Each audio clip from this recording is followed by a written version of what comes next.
class, others, people, money. And this session and all of them should be dedicated to the fire of our dear Rabbi Yaron Ruven. His name is Yaron Ben Doris. Also to Yehudis Bas Noach, Ariela Ora Basana, Mimir Asirachal Bas Brindel, and David Shlomo Ben Sandra. Also quick release Moshe Shmuel Ben Pnina, Beezrat Hashem. So we continue today with our book Other People's Money, and we start a new section, which is E, and let's see the topic that we're going to cover. Beezrat Hashem. E related halachos of stealing, purchasing stolen merchandise, providing. So it's very interesting how we see how it all coincides. We will learn in Kav Yashar 24 things in the last chapter. 24 things that not prevent, but stumble teshuvah. Okay, and one of them is buying from a thief, right? Because how can he do a teshuvah? Right, even thief does not remember from whom he stole. So needless to say, a person who buys from the thief. Okay. So again, purchases stolen merchandise, provided equipment or services to help someone to steal. Like you feel that something is not right. Okay. Next one, pressuring someone to sell. Lo Sachmod. And this is big one, and I think I told you about it. So meaning, even if person is going to give a fair price, it's not like he's like trying to get like 45% discount. No, he gives market price, and even if he gives over the market price. So he said, look, I want to buy your house, and here's market price is 200,000. I'm going to give you 275,000. How about that? So all other people would jump on the offer and they say, okay, Mr. So and so, I'm going to move out tomorrow. Is it soon enough, or do you want me to move out today? You understand? For this profit. But this person says, no, I'm not moving. It's not about money. I don't want to move. Right? And this person has he pressures him, which is forbidden. Stealing by paying for it, Hamas, right? Short weights or measures. Okay. We actually learned that in Halachos in Kitzur Shulchan Aruch. In the end of I'm going to remind, and the end of this first volume. In the end of the second volume. Okay. Pressing someone else. Cutting ahead of in line. Gazlon may not be a witness, right? Using employer's equipment for personal needs, that's the biggest one, I think. Act as a act that Chazal call gezel. Okay, so as you see, I mean, very extensive. Okay, so let's see, Beezrat Hashem. Start from the beginning. Okay, so next section, just to introduce how to return stolen property. Okay, so from the beginning. Purchase stolen merchandise. Purchase stolen merchandise or merchandise that appear to be stolen is prohibited. This prohibition also applies to the purchasing merchandise that was stolen by Akum, right? From another Akum. For example, tracker offer merchandise to a wholesaler at below the manufacturer cost. The sale would be for cash, and no invoice would be issued. The wholesaler may not buy the merchandise, since the situation strongly indicates that the goods are being offered as stolen. Okay, so let's do one by one. Okay, so from the beginning. Purchase stolen merchandise. Purchase stolen merchandise or merchandise that appear to be stolen is prohibited. Here's the one example. And some people, as we say, they sell things on the street, right? That they go rob the store, and unfortunately in some places there is unless a person robs on more than $500, nobody's going to stop them, unfortunately. And I mean, by us, several stores, big store, chain store, went out of the business, right? Unfortunately, they just closed. Right, as I heard, I mean, that somebody told me it's because of that, because people steal much more than they can produce revenue. Okay, unfortunately, right. So if you right, and then somebody like offer you for a discount price, right? So that's very good indication that it was stolen. This prohibition also applied to purchasing merchandise that was stolen from Akum to Akum. So right, so as he's saying, it doesn't matter who stole from who. I mean, in some, if it was stolen from a Jew, so maybe we should return it to the non-Jew. Maybe we should not exhort ourselves and not obligated at least as much. On one hand, but on another hand, still, if you know that it's stolen, even one non-Jew from another, not allowed to buy it. Like to begin with. Okay, so an example that he gave is very good example. The example, a trucker offer merchandise to a wholesaler at below the manufacturer cost. I mean, in the sometimes like this warehouse. That's what I heard from one trucker. I mean, you can pay them to the workers, and they can load you whatever you want. Right, so nobody ever is going to find out. This warehouse is so huge, so until they find out that something is missing, a year is going to pass, maybe more, unless the item is a high demand and everything. Even with all of the scanners, with all of the securities, unfortunately, right? And that's how people steal. They try not to steal too much, and many times, the way he explained to me, this warehouse management, they know what's going on, but they cannot stop it. Okay, if you want to stop it, go on the floor and be in charge and see how long you're going to last. Okay. Continue. The sale would be right. So he said this trucker who does not have merchandise, so he got it from somewhere, and then he sells this wholesaler. Right, the wholesale, and only for cash, no invoice. So meaning you see that something is fishy here. Right, so the wholesaler may not buy the merchandise since the situation strongly indicates that the goods being offered are stolen. Okay.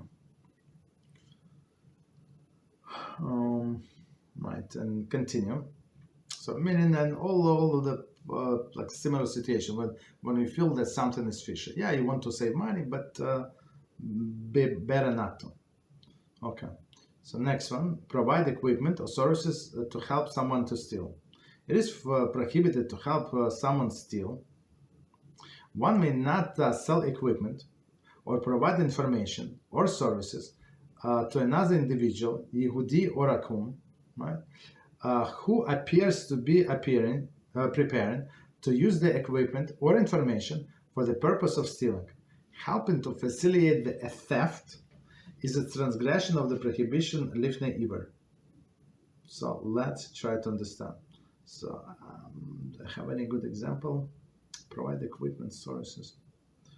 It is prohibited to help someone to steal. Okay, so meaning, in this case, in the first case, a person gained something. In this case, most likely a person does not gain anything. This thief asked him or her for some help, for some information, for some tips. One may not sell equipment or provide information or service for individual Yehudi or Akum, so be it a Jew or non-Jew. It is also prohibited to help an Akum to steal from another Akum. So it does not matter. Like the stealing is forbidden, whether the thief is Jew or non-Jew, and whether a non-Jew even tried to steal from another Jew. So again, a person here is not allowed to sell equipment. I have a good example. So it's not like usually not a separate equipment to steal things. You can always do like positive things, but you see, if I guess if it's a professional, it's a locksmith, right? And he buys some tools to open the lock. So you understand that's his profession, right? His vocation, and that's why he needs these tools. But you see this guy with pants down, and he's trying to write and he's trying to buy these things, right? The tools. Most likely, it's not to open up his business. Most likely, it's open somebody's business, right, and steal. So I mean, even like a special equipment, it depends who you sell. Appears so prepared to use the equipment information for the purpose of stealing, right, or information. I mean, today they started they do everything possible to protect the information, identity of people, but still the people steal left and right. In a medical office that I went last time for annual checkup, usually you just sign up, you tell them your name, you show your ID, and that's it. Good old days. But this time they say, oh no, this is not good enough. So you have to take a biometric test, your palm, this and that, all of these crazy things. Right? So they try to prevent this theft, because looks like, the way I understand that it's a lot of stealing from medical insurances. Wrong people go. Right? Even though, I mean, I'm not sure how can wrong person go. I'm not sure. If they check your ID, maybe right person shows ID, but then another person goes in. I'm not sure. Okay, but that's what it is. Okay. So now they have this biometric text. Right, scans. Helping facilitate thefts, the transgression, prohibition, lifnei iver. So lifnei iver, we said, do not put a stumbling block in front of the blind. So do not assist a person who would not be able do it without you. But even if he can do without you through somebody else, why should you be the one, right? Why should be the one that help other person? Okay. I mean, basically, I think I had a clip about it. We should always put ourselves in the situation that only good come through us, right? All the bad, like punishment, Hashem wants to punish other people, and let other people be the ones, right? They would do it eagerly, and maybe at the end they also get punished, because they're going to be judged, right? Right for bringing bad to others, but we're trying to be only good side. So meaning, might stay away from all of this, even questionable situations. So, and sometimes you have a sixth sense, right? Something is fishy. So if something is fishy, so stay away. Okay.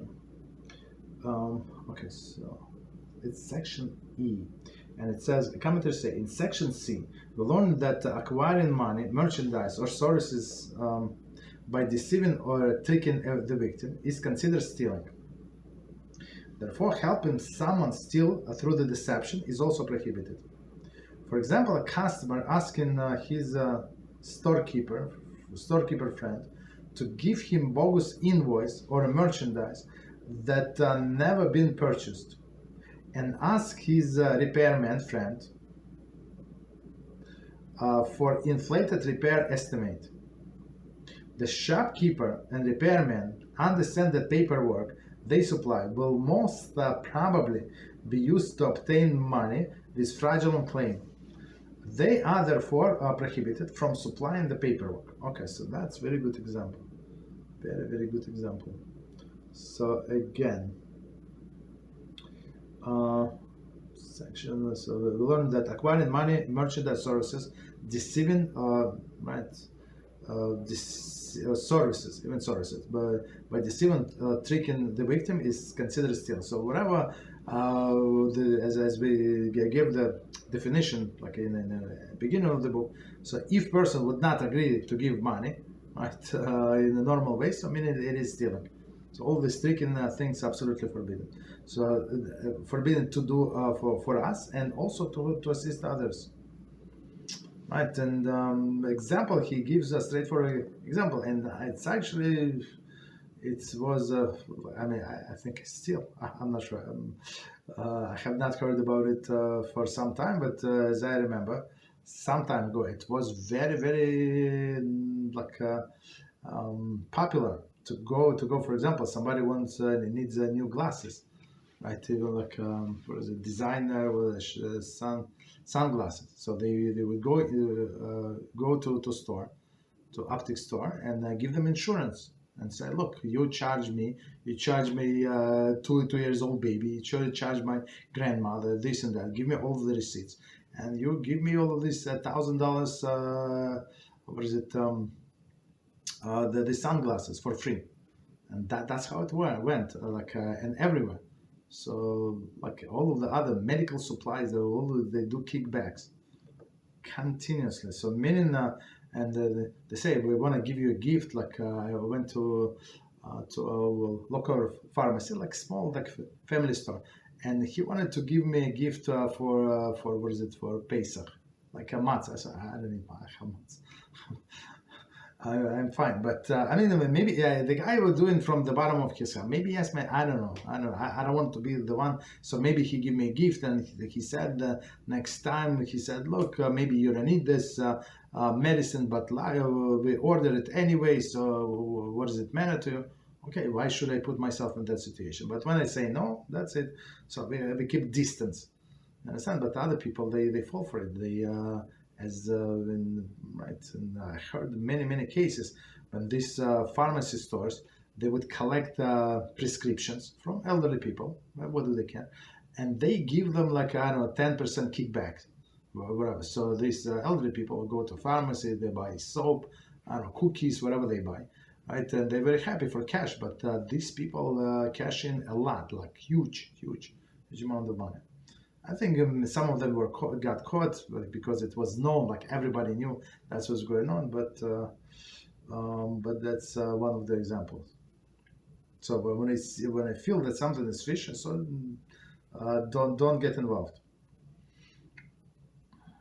Right. So here's the example. So he goes to his friend, asks for a receipt, right, for a bogus invoice, right, Mercedes he never purchased, right, from repairment, and now he wants to do all of these things. Okay.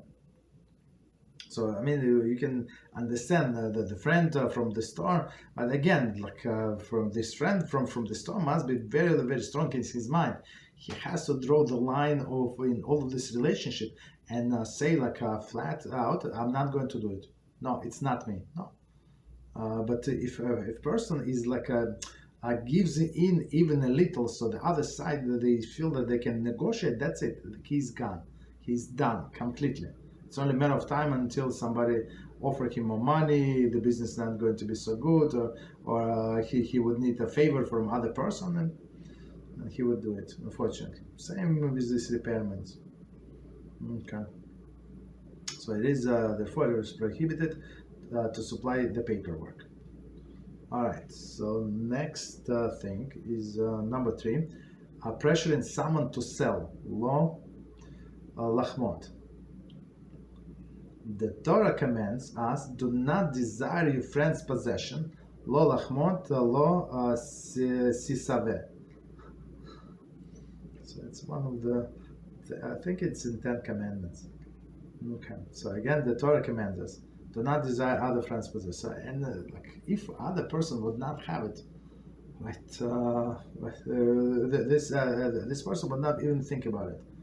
And we had this in one of the clips of Imanai Bitachon. We said how fortunate was the nation of Israel in a desert, right? Because in a desert everything was very clear. That all of the possessions, all of the sustenance, whatever people got, they got from Shemayim, right? And whatever they deserve, everybody got exactly the same. So it was no jealousy. So can you imagine? We said, can you imagine live in a jealousy-free society? right? So it's very interesting. So here the jealousy, why? Because person sees that somebody else has more, right? Do we need this more? Oh, maybe I do, right? Maybe I do. Okay, that's what I heard. So let's see. The prohibitions are the tense dibur, right? Of Aser Chadibros. Commonly refers to the 10 Commandments. Okay. Right, the 10th one. Okay, so exactly, yeah, we know. So this is the 10th of the 10 Commandments. So I mean, he does not want to call 10 Commandments Aseres Chadibros, meaning it's as 10 sayings. I don't know how to translate others. I mean, commonly it's the 10 Commandments, but it's actually not commandment but sayings. Okay, no problem. So we got it. So meaning that do not be jealous, right, of other friend's possession. Okay. The Shulchan Aruch explains, the desire in someone else's possession itself is not a transgression of this commandment. Rather, the prohibition of Lo Sachmod is to cajole, pressure, or embarrass someone into selling you something that he did not really want to sell. When the desire to have this possession drives you to pressure the owner and or to enlist your friends to pressure him and that he succumbs to sell it, you have transgressed this Lo Sachmod. So let's do it in parts. So let's do this part first. So now, right, so we're talking about this like trait, right, or like the desire, like feeling of desire, something that belongs to other person, and now he needs exactly that, right? And that's the worst one. I mean, maybe you like, why do you want his wife? Go find you somebody else. Or why do you need his car, his house? Like, go to another neighborhood. Go to build yourself a house. I don't know why do you need exactly his? And that's how these primitive minds think. Unfortunately, right? They know they want exactly what that person has. And they cannot control themselves. That's the scary part. Okay, so Shulchan Aruch explains the desire for someone else's possession is not transgression of the commandment. So it's not exactly the same, but let's see. Commentary. Although desire in itself is not transgression of Lo Sachmod, it is a character trait that makes person repulsive and causes him a great harm. Right? So very interesting commentary. So on one hand, just desire, like without action, cannot be prosecuted on one hand, but on another hand, you see how it's all can come together. In the Kaveh Yashar, we said among these 24 things that prevent or make it harder for a person to do teshuva was forbidden thoughts. So forbidden thoughts, of course, we said one example we said about women, right? But another thing, so it's all the forbidden thoughts, like a more straightforward explanation, whatever thoughts. So meaning that it is forbidden by the Torah to desire something when how a person desire things in their thoughts. Like if it's action, it's stealing or this like pressure in somebody, but desiring person is his mind. Right, and this desiring of this person, right, make his person repulsive, right, and cause him great harm. Right now, he is against everybody. He tried to take things from everybody else, which is people usually do not like it so much. Continue. Rather, the prohibition of Lo Sachmod is cajole, pressure, or embarrass someone into selling your something that he did not really want to sell. So meaning, the real prohibition of this thing is actually like action. So meaning embarrass, like a pressure that person talk to him, like threatening him or something, right? In order for him to sell. Again, the person is not trying to take it for free. He wants to buy. Okay. When the desire to have that possession drives you to pressure the owner, and or to enlist your friends and pressure him. So meaning he himself or he needs help, right? Assistance. And he succumbs to sell it. So again, succumbs, what does it mean succumb? Succumb means that he still does not want it to sell, but he feels like it's too much to handle, like it's too much pressure. It's better for him to sell, just move out, go somewhere to the mountains, to the caves, but not to be here, not to deal with the situation, right? So meaning then this person transgressed this situation. Did the guy get money? Yes. Did he get a fair market price? Yes. But still, it's he transgressed this prohibition, right? And tells that you have transgressed this Lo Sachmod. So again, pressuring somebody doing something that person does not want. Lo Sachmod is when you scheme about. I'm not sure why he said you. I would say person.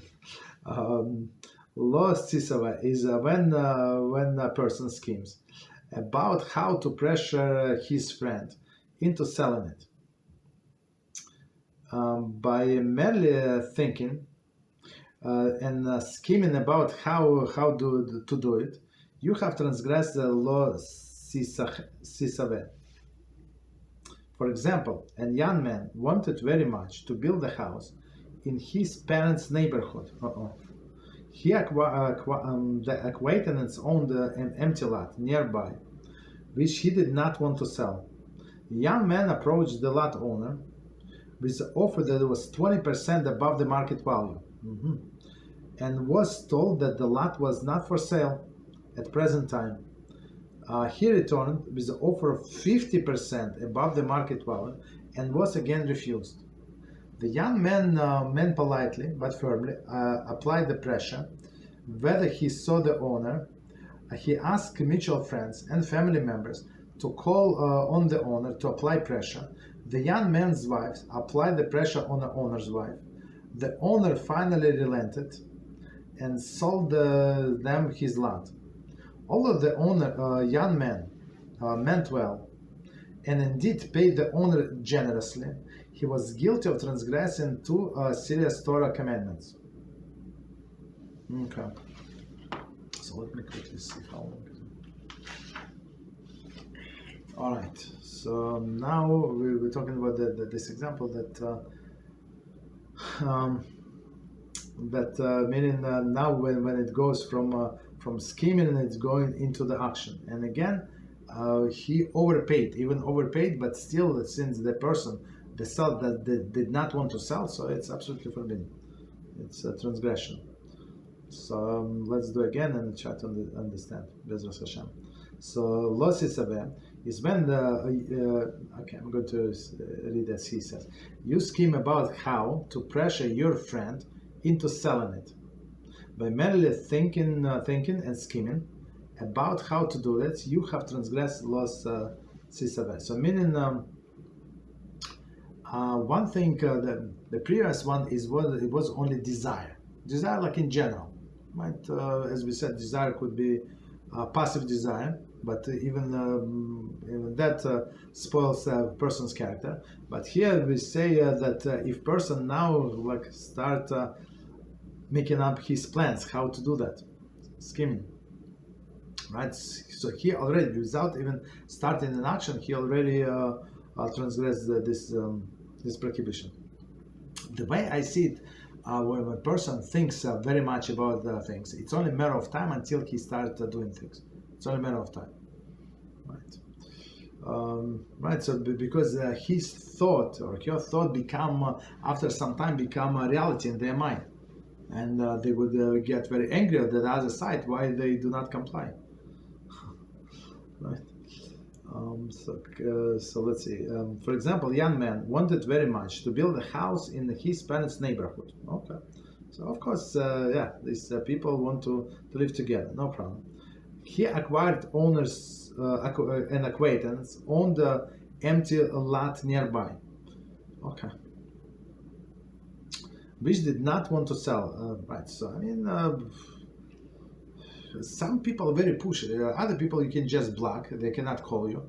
Right? They ring you bell. Just you don't answer the bell. Or you don't answer the door. Right? Just ignore them and tell them like flatly, I'm not interested. Just leave me alone. Leave me alone. Maybe right. Maybe take him to Beis Din. I don't know if Beis Din does not help or give you permission to apply. You can get order of protection. Just don't bother me. Right. So of course it has to go through the Beis Din. Okay. Of course, try to speak nicely to the person, but sometimes these people is life goal to get something. Right. So again, the young man approached approached the lot owner with the offer that was 20% above the market value. So meaning that it's not like he's cheap, he's generous. 20% above the market value. So and you don't need to go and share pay or the realtor. That's it. You got everything without commission. What could be better, right? And was told that lot was not for sale. So the person said, no, I'm keeping this lot. In my neighborhood, there were empty lots for many years. One lot was, I think, there was never built there. Meaning for 70 years it was empty. Right. So things happen. Right. So and they just sell. Yeah. The neighborhood is like 70 years. No, more than 70 years. More than 70 years. Right. And some houses are older. Right. 80, 90 years. So and there was a lot that was never built. Never ever. So maybe the way I understand it was passed from generation to this generation, and in this generation they decided to sell it. That's it. Right. So they were waiting for the right time. It's very interesting.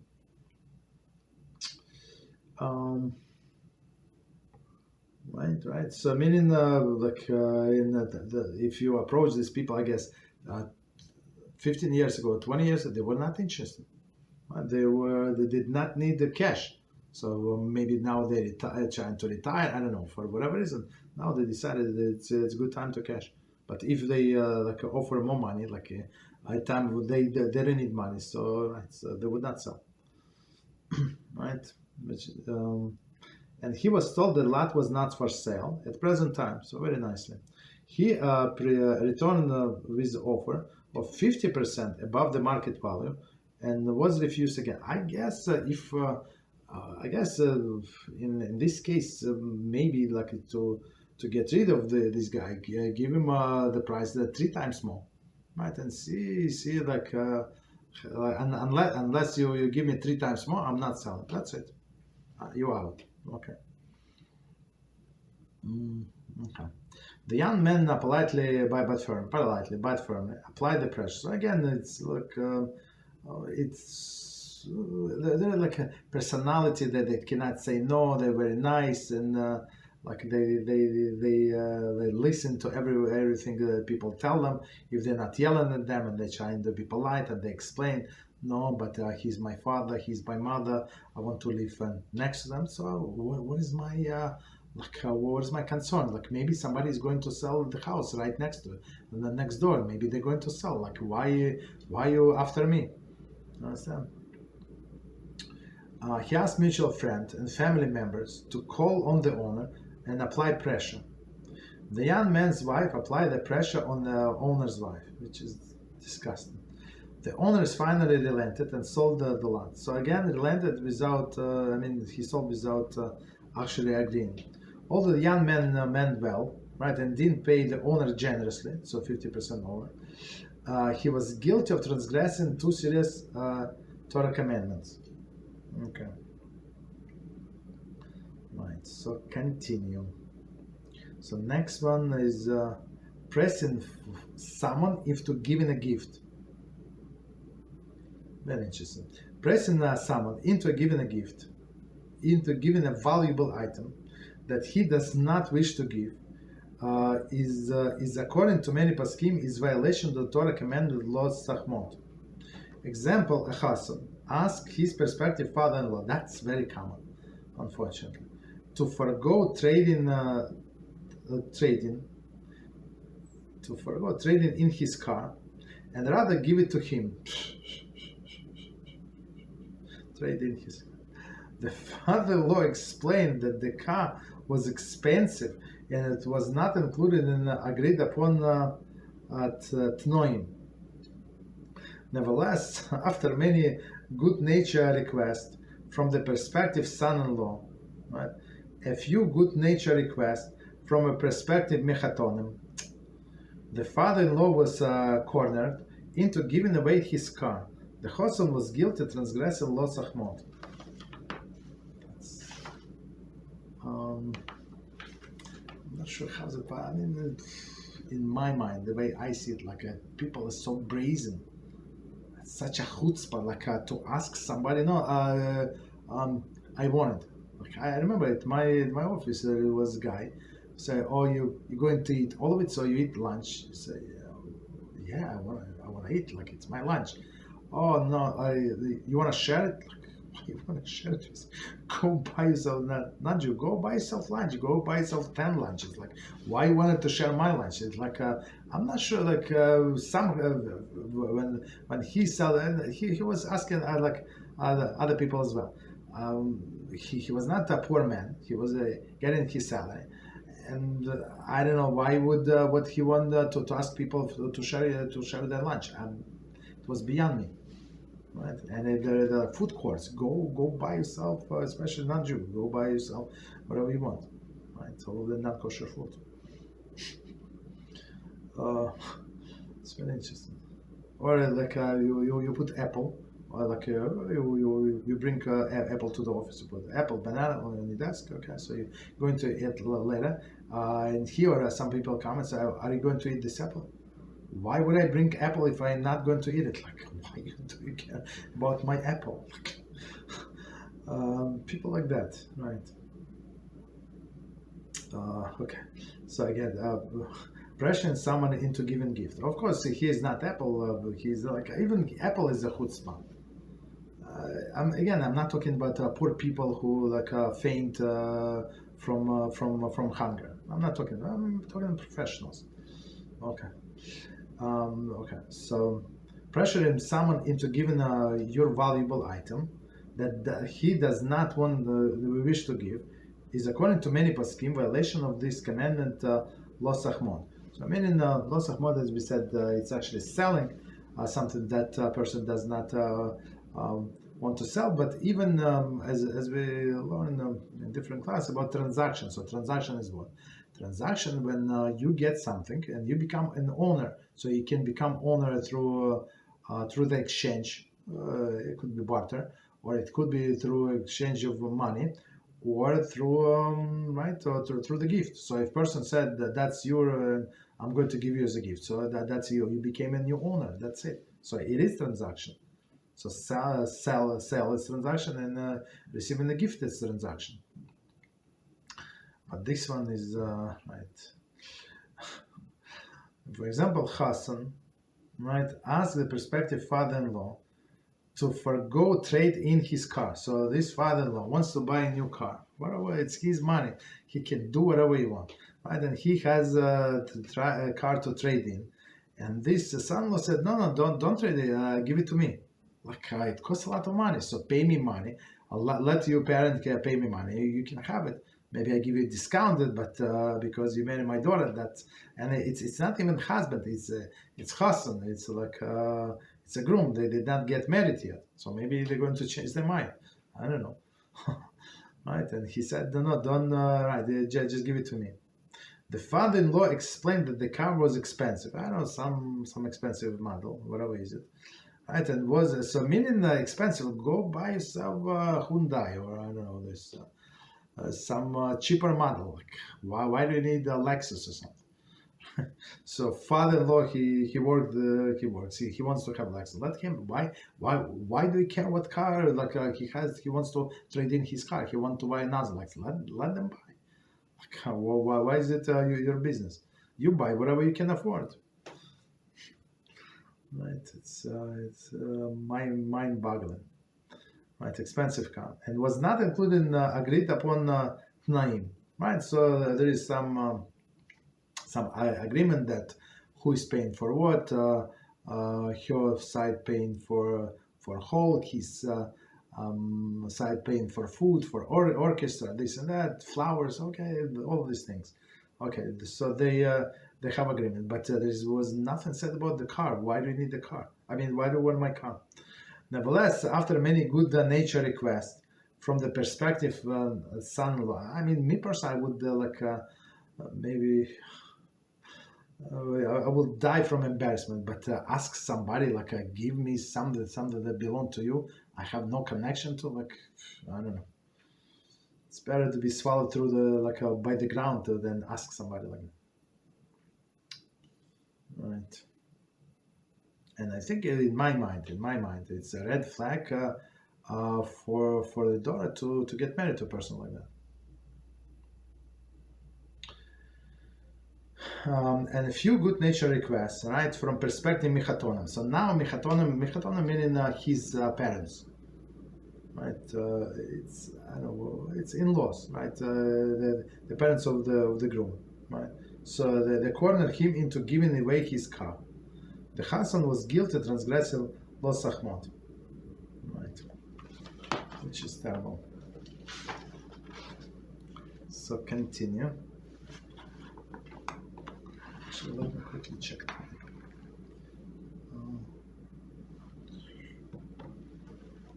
So let's do maybe a few more on this stuff.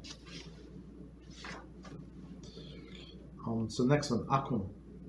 The prohibition of Lo Sachmod and Lo Sachmod do not apply to the acquisition of property from an Akum. However, one must be especially careful that this solicitation and indeed all of the business transgression in interactions with Akum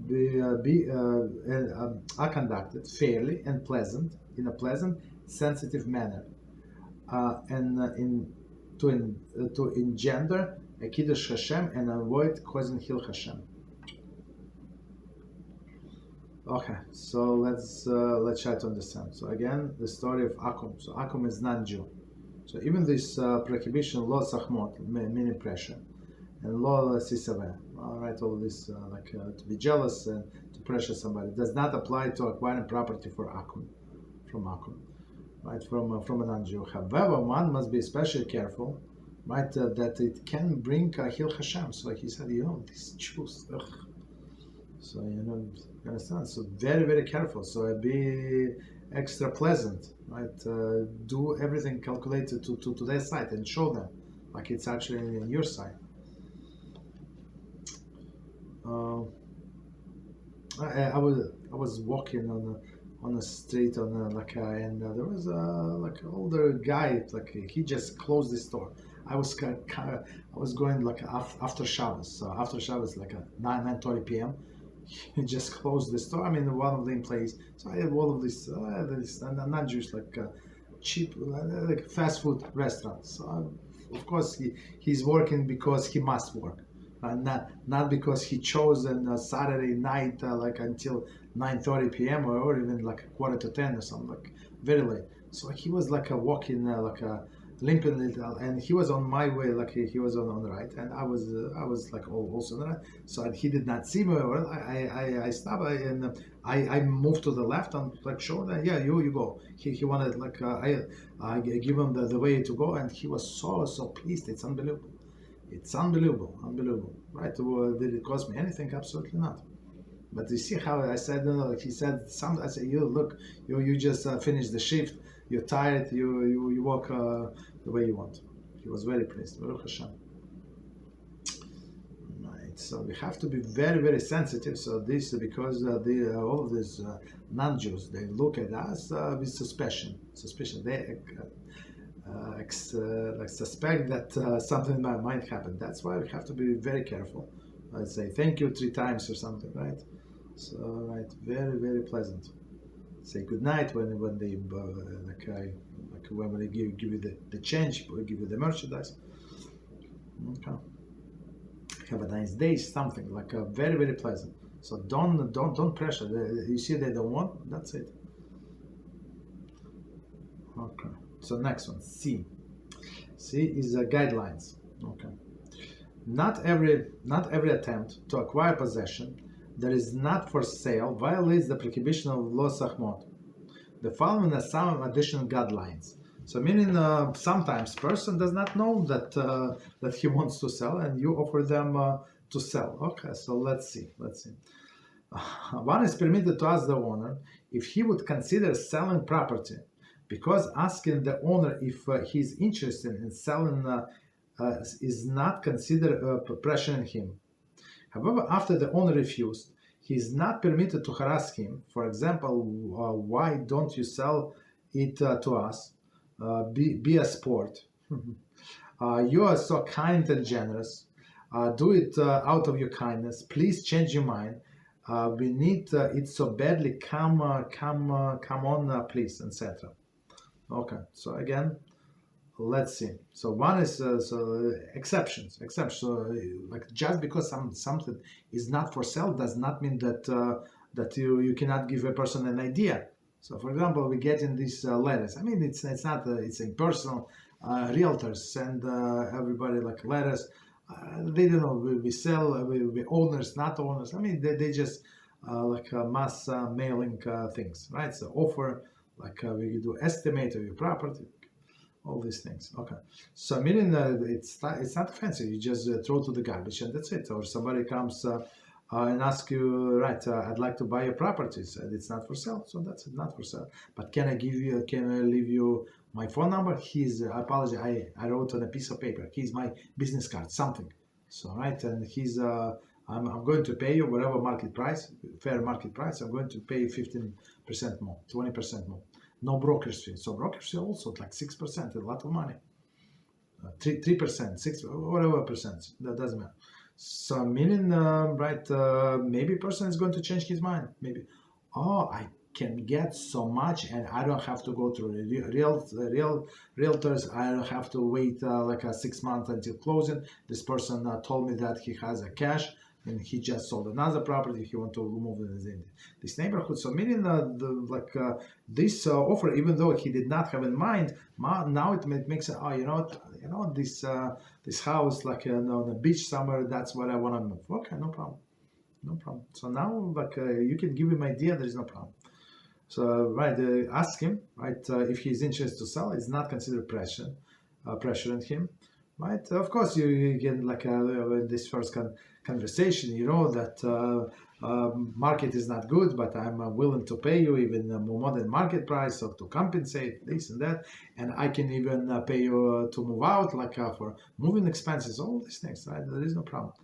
But however, after the owner refuses, he's not permitted to harass him, right? For example, why don't you sell it to me? Be a sport, and you are kind. You're so kind and generous. So it is out of the kindness, right? Do it out of the kindness. All these things. So and actually happened in a sense. I don't know. Hil Hashem, in some communities that just don't want Jews to appear there. Because what religious Jews were doing, they were wanted to move the neighborhood. I'm talking about Lakewood. There's a Lakewood and there's Jackson. There's a Jackson, New Jersey, and Thames River. All these towns around the Lakewood. So becoming Jewish, but people started going there and knock at the not Jewish home and say, "Look, I wanna buy your apartment." They would offer a good price for not such a great houses, like in cash, and people get very tired. So they actually made the law. So you're not allowed to knock at the person's door, right? You're not allowed to ask them, not allowed to. So it's like harassment because they overpressure. So this Mr. Religious Jew knock at somebody's house because it's close to the shul or close to his friends. Maybe it's one time there's no problem, but guess what? There's so many smart people. They knock that 10 times a day. They ring the bell in a person's house. It's too much. They made this law. Unfortunately, they against Jews, and it was actually from a long time ago. Very interesting. So Jews want to move there very, very much. Okay. So, but it was for sure, it was pressuring other people. The owner showed no interest in selling. Right. The owner showed no interest in selling. One is not one is not permitted to come back to him with a bigger offer. Okay. However, if the owner had given some indication that he would consider selling at the higher price, or some change in the owner's situation indicates that he would reconsider, he may be approached again. Okay, so again, second thing. So if the owner showed no interest in selling, period, doesn't matter how much. Like, I'm not moving, right, for whatever reason, right? Not permitted to come back with bigger offer. But if something changed, so his wife died, right? His kids all of them got married, moved out of the house. Why do you need 3 bedrooms? Why do you need 5 bedrooms, three cars garage? Like, it's only him and his wife, right? So maybe. So like after some time things change and they would reconsider. Okay. So meaning, as he said, situation changed, right? So, but just come back with a higher price is not allowed. Right, 1 second. Or some change in the owner's situation indicates, right? Or he indicated, like, well, how much you were willing to pay? Oh, to 20% above the market. Okay, maybe it's good, but it's not worth it for me to sell at this point. Oh, so it's not worth it. So now you can come back. It is 30%, 35%, whatever is it. Okay. Continue. One is permitted to try to show the owner why it is his best interest to sell, provided that it would really be in his owner's best interest to do so. Again, one is permitted to try to show the owner why is it in his best interest to sell, meaning that I'm going to pay for your relocation. I'm going to pay for this. I'm going to pay for that. I'm going to pay for a closing price. I'm going to pay your taxes. I don't know if it's a good idea, but I don't know. I'm just making up stuff. So whatever. So meaning that, so, oh, you're going to pay my taxes. You're going to pay closing fees. You're going to pay everything. Okay, you know what? Maybe it's not such a bad idea. Right. So. All right. So meaning, if you show, like, again, sincerely, it's going to be in his interest, his advantage. Yeah. Continue. One may not ask distinguished person, such as Rosh Yeshiva, to speak to the owner on his behalf, because the owner might be unable to refuse the distinguished person request. I'm not sure why this Rosh Yeshiva would get involved. Tell the truth. Right. I mean, of course, there are different situations, but this person of position, he must understand that. Right, he's going to apply the pressure that the other person, out of respect of this. So now all of his kids goes to his yeshiva. He would not be able to say no. That's the issue. That's the issue. Okay, so I think we can stop here. For sure we can stop here. To be continued next time. Yeah, it's a very long session. So let's do 5 minutes break and we continue after the break.